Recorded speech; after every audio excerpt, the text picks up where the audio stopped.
بسم اللہ الرحمن الرحیم۔ السلام علیکم۔ خلیفہ اسد کو تمام طبیبوں نے مشورہ دیا کہ خود کو تمام فکروں سے آزاد کر دیں۔ طبیبوں کے جانے کے بعد خلیفہ اسد نے خود کلامی کے انداز میں کہا، کسی کو کیا بتاؤں کہ مجھے کیا فکر ہے؟ زندہ ہوں مگر مجھ سے زندگی چھینی جا چکی ہے۔ میں دنیا کی نظروں میں مطلق العنان حاکم ہوں، مگر میرا ہر فرمان بے اثر ہے۔ خلیفہ اسد کے لہجے سے اس قدر مایوسی جھلک رہی تھی کہ آخر وہ اپنی بے کسی پر رونے لگا۔ مصر کے سپہ سالار عبداللہ قریشی نے خلیفہ اسد سے ہونے والی گفتگو بے کم و کاست یوسف صلاح الدین کو منتقل کر دی تھی۔ اس خصوصی نشست میں امیر عز الدین بھی شریک تھا۔ پھر طویل غور و فکر اور بحث مباحثے کے بعد یوسف صلاح الدین نے اپنے دونوں متبن ساتھیوں کو مخاطب کرتے ہوئے کہا، تاہم لوگ بہت مجبور ہیں، واقعتاً ہم لوگ بہت مجبور ہیں۔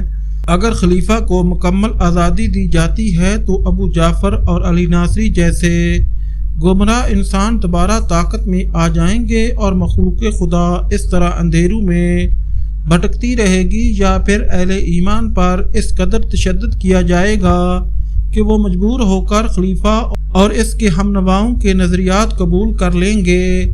ہمارے جیتے جی یہ ممکن نہیں۔ سالار عبداللہ قریشی نے پرجوش لہجے میں کہا، ہم ہر حال میں مزاحمت کریں گے، یا تو اس فتنے کو جڑ سے اکھاڑ پھینکیں گے یا خود ہی پیوند زمین ہو جائیں گے۔ سالار عبداللہ قریشی کے ان جذبات پر یوسف صلاح الدین نے اپنے ساتھیوں کا شکریہ ادا کیا۔ پھر تینوں نے مل کر قسم کھائی کہ حق کے راستے پر ہر مصیبت برداشت کریں گے۔ اس کے بعد یوسف صلاح الدین، سالار عبداللہ قریشی اور امیر عز الدین خلیفہ اسد کی عیادت کو حاضر ہوئے۔ یوسف صلاح الدین نے پرزور الفاظ میں یقین دلاتے ہوئے کہا، آپ کو ہم لوگوں کی طرف سے بدگمان نہیں ہونا چاہیے، نہ آپ کی عزت کو کسی قسم کا خطرہ ہے اور نہ آپ کی جان کو۔ بس ہمیں خاموشی سے ان فتنہ گروں کے خلاف کارروائی کرنے دے جن سے ملک و ملت دونوں کو سنگین خطرہ لاحق ہے۔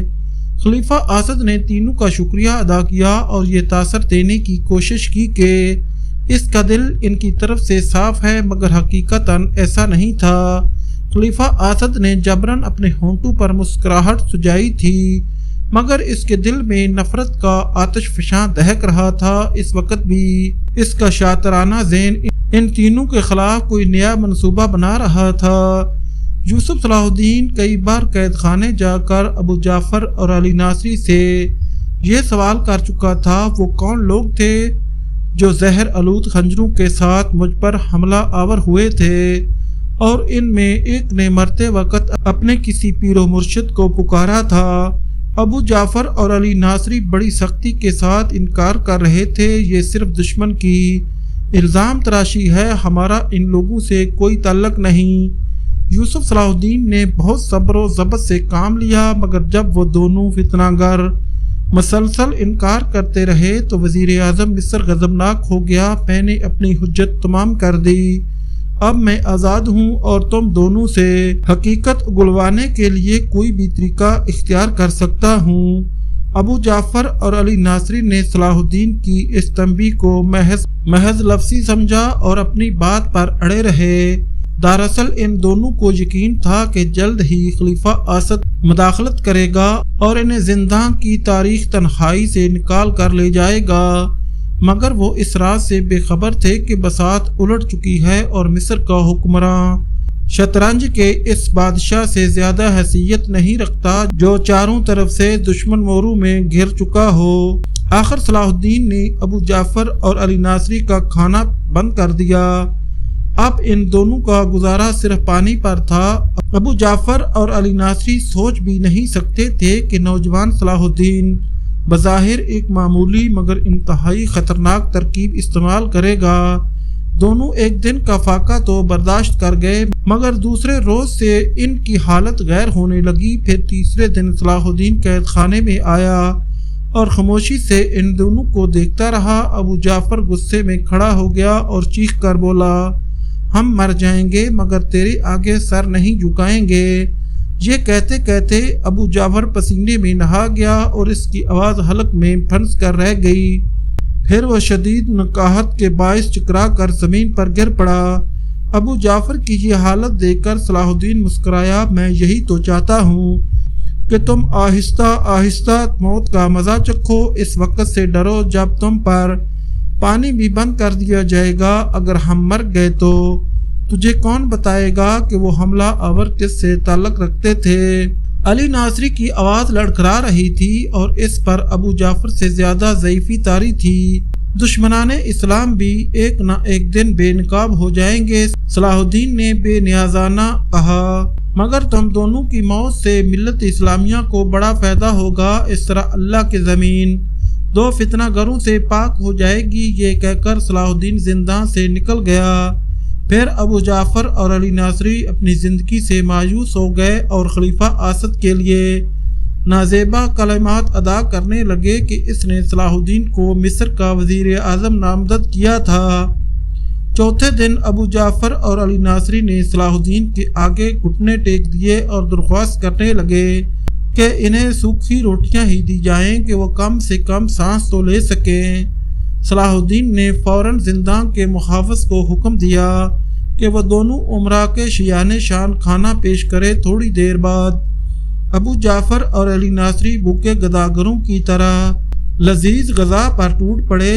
4 دن بعد دونوں کے شکم کی آگ بجھی تھی، اس لیے ان پر نشہ سا طاری ہو گیا۔ پھر ابو جعفر اور علی ناصری نے بیک زبان کہا، ہم اس شرط پر اس پس پردہ شخصیت کا نام بتانے کے لیے تیار ہیں کہ اگر ہماری جان بخشی کی ضمانت دی جائے اور ہمیں ہمارے گھر جانے دیا جائے۔ صلاح الدین کچھ دیر تک ابو جعفر اور علی ناصری کی پیشکش پر غور کرتا رہا، پھر اس نے ان کی دونوں شرطیں مان لیں۔ ابو جعفر اور علی ناصری کے چہروں پر مسرت کا وہ رنگ ابھر آیا جو موت کی سزا سے چھوٹ جانے والوں کا وہ جو سزا والوں کی شکلوں پر نمایاں ہوتا ہے۔ ایک شرط اور بھی ہے، علی ناصری نے چونک کر کہا، جیسے اسے کوئی بھولی ہوئی بات یاد آ گئی ہو۔ وہ کیا؟ صلاح الدین نے اطمینان سے کہا، ہم دونوں کا نام پردہ راز میں رکھا جائے۔ علی ناصری نے ادھر ادھر دیکھتے ہوئے کہا، اس کے چہرے سے خوف جھلک رہا تھا۔ چند لمحوں تک صلاح الدین نے گہری نظروں سے ابو جعفر اور علی ناصری کی کیفیات کا جائزہ لیا، پھر ان کی یہ شرط بھی مان لی۔ وہ باربک کے فدائی تھے۔ ابو جعفر نے سرگوشی کے انداز میں کہا، اور باربک حسن بن صبا کا شاگرد خاص ہے۔ تم دونوں اپنی جانیں بچانے کے لیے جھوٹ بول رہے ہو، صلاح الدین نے سخت لہجے میں کہا، جس کی روحانیت اور ریاضت کے قصے سارے مصر میں مشہور ہیں، وہ ایک شیطان کا مقلد کیسے ہو سکتا ہے؟ یہی تو باربک کا کمال ہے کہ اس نے اپنے چہرے پر اتنی دبیس نقاب ڈال رکھی ہے کہ اس کے پیچھے کوئی نہیں جھانک سکتا۔ علی ناصری نے انتہائی پرجوش لہجے میں کہا، میں نہیں مانتا۔ صلاح الدین کے لہجے کی سختی برقرار تھی، تم مجھے فریب دے رہے ہو، اور ایک فریب کار کی سزا یہی ہے کہ تم دونوں اس زندان کے اندھیروں میں بھوکے پیاسے مر جاؤ۔ یہ کہتا ہوا صلاح الدین کھڑا ہو گیا۔ علی ناصری نے فوراً ہی صلاح الدین کے پاؤں پکڑ لیے، اگر ہمارے پیش کردہ ثبوت غلط ثابت ہوں تو ہمیں بے دریغ قتل کر دیا جائے۔ صلاح الدین نے ایک نظر علی ناصری کی طرف دیکھا اور دوبارہ بیٹھ گیا۔ یہ صلاح الدین کی ایک گہری چال تھی جسے ابو جعفر اور علی ناصری سمجھنے سے قاصر رہے۔ دراصل وہ باربک کے بارے میں پوری تفصیل جاننا چاہتا تھا، اور اس کی ایک ہی وجہ تھی کہ باربک کو مصر کے باشندے نہایت احترام کی نظروں سے دیکھتے تھے۔ ان میں باطنی بھی شامل تھے اور صحیح العقیدہ مسلمان بھی۔ اس احتیاط کے پیش نظر صلاح الدین انتہائی تحقیق اور معلومات سے پہلے باربک پر ہاتھ ڈالنا نہیں چاہتا تھا۔ اگر اس سلسلے میں اس سے کوئی غلطی سرزد ہو جاتی تو مصری باشندے اس کے خلاف ہو کر ایک ہنگامہ بھی کھڑا کر سکتے تھے۔ باربک کے سلسلے میں ابو جعفر نے گفتگو کی ابتدا کی تو صلاح الدین نے اسے ہاتھ کے اشارے سے روکتے ہوئے کہا، یہ تمہیں آخری موقع دیا جا رہا ہے۔ اگر تمہارا پیش کردہ کوئی دعویٰ سچ ثابت نہ ہو سکا تو پھر دردناک موت بھی تمہارا مقدر ہے۔ صلاح الدین نے ایک بار پھر اپنی غیر معمولی ذہانت سے کام لیتے ہوئے ابو جعفر اور علی ناصری کے اعصاب پر موت کا خوف طاری کر دیا۔ پھر علی ناصری نے باربک کی نقاب کشائی کرتے ہوئے کہا، میرے خیال میں وہ اپنے وقت کا سب سے بڑا ساحر ہے۔ خدا نے اس کی زبان میں ایسی تاثیر بخشی ہے کہ سننے والے مسحور ہو کر رہ جاتے ہیں۔ مزید یہ کہ اس کی آنکھوں میں ایسی چمک ہے کہ اس سے کوئی نظریں نہیں ملا سکتا۔ یہی وجہ ہے کہ مصر کے بیشتر لوگ اسے ولی سمجھتے ہیں۔ یوسف صلاح الدین بہت غور سے علی ناصری کی باتیں سن رہا تھا۔ باربک کی کوئی کرامت ایک صلاح الدین نے علی ناصری کی بات کاٹتے ہوئے کہا، باربک جس مریض کو پانی دے دیتا ہے وہ شفا یاب ہو جاتا ہے۔ علی ناصری نے باربک کی مشہور کرامت بیان کرتے ہوئے کہا، اور جسے پانی نہیں دیتا وہ مر جاتا ہے۔ صلاح الدین نے کسی قدر حیرت سے علی ناصری کی طرف دیکھا اور کہا، اور کیا کرامات ہیں اس کی؟ باربک جس کے حق میں بد دعا کر دیتا ہے وہ برباد ہو جاتا ہے۔ علی ناصری اس ساحر کی ایک اور خوبی بیان کر دیتا ہے، اگر باربک شاور سے ناراض نہیں ہوتا تو وہ اب تک مصر پر حکومت کر رہا ہوتا۔ باربک کی بد دعا کے سبب شاور ہلاک ہوا اور آپ کے چچا اسد الدین شیر کو فتح حاصل ہو گئی۔ علی ناصری کا انکشاف سن کر صلاح الدین مسکرایا۔ اس کا مطلب ہے کہ مصر کا سارا انتظام باربک کی دعا اور بد دعا کے تحت چل رہا ہے۔ صلاح الدین کے لہجے میں گہرا طنز پوشیدہ تھا۔ ہم نے آپ کے چچا مرحوم کو بھی سمجھایا تھا کہ وہ باربک کی خانقاہ میں حاضر ہو کر اس کی روحانی طاقتوں سے فیض یاب ہوں اور نہایت سکون اور اطمینان سے مصر پر حکومت کرتے رہیں۔ علی ناصری نے ایک اور حیران کر دینے والا انکشاف کیا، مگر اسد الدین شیرکو نے ہماری بات کو بڑی حقارت کے ساتھ جھٹلا دیا، جس کے نتیجے میں وہ اچانک بیمار پڑے اور دنیا سے رخصت ہو گئے۔ یہ سب باربک کی بد دعاؤں کے اثرات تھے۔ علی ناصری کا خیال تھا کہ جوان سال صلاح الدین اپنے چچا کی موت کا سبب سن کر غصے سے بھڑک اٹھے گا، لیکن مصر کے نوعمر وزیر اعظم نے غیر معمولی ضبط و تحمل کا مظاہرہ کیا اور علی ناصری سے مسکراتے ہوئے سوال کیا، تم دونوں باربک کے معتمد ہو یا منکر؟ ابو جعفر اور علی ناصری کے لیے یہ بڑا پریشان کن سوال تھا۔ ان دونوں کے ذہن بری طرح الجھ کر رہ گئے تھے۔